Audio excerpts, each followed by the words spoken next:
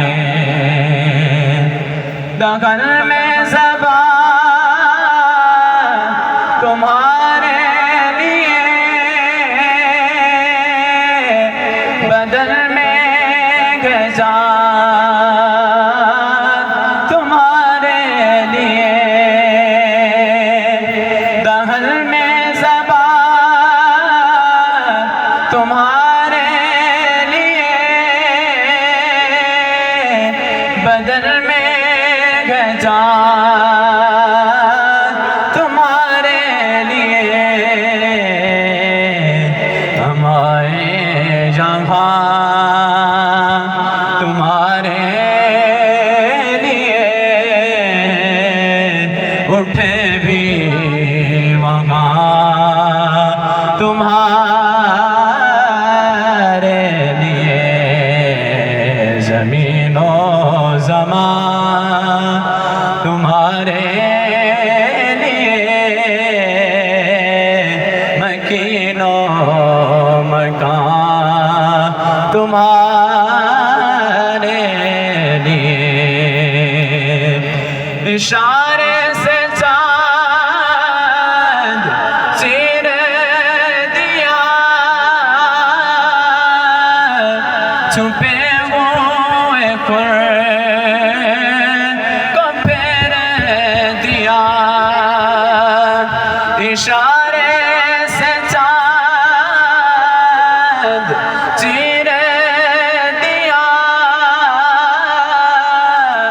چھپے ہوئے کو پھیر دیا، گئے ہوئے دن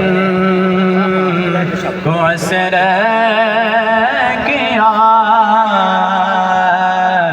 یہ تابوت تمہارے لیے، زمین و زمان تمہارے لیے، مکین و مکان تمہارے لیے، سباغ چلے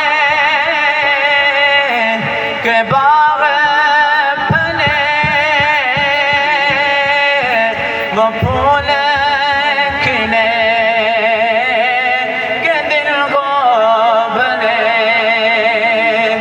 سباغ چلے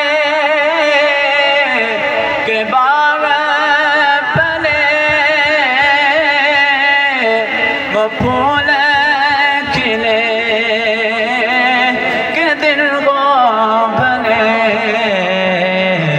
لیوا کے تلے ثنا میں کھلے، رضا کی زبان تمہارے لیے، لیوا کے تلے ثنا میں کھلے، رضا کی زبان تمہارے لیے، زمین و زمان تمہارے لیے،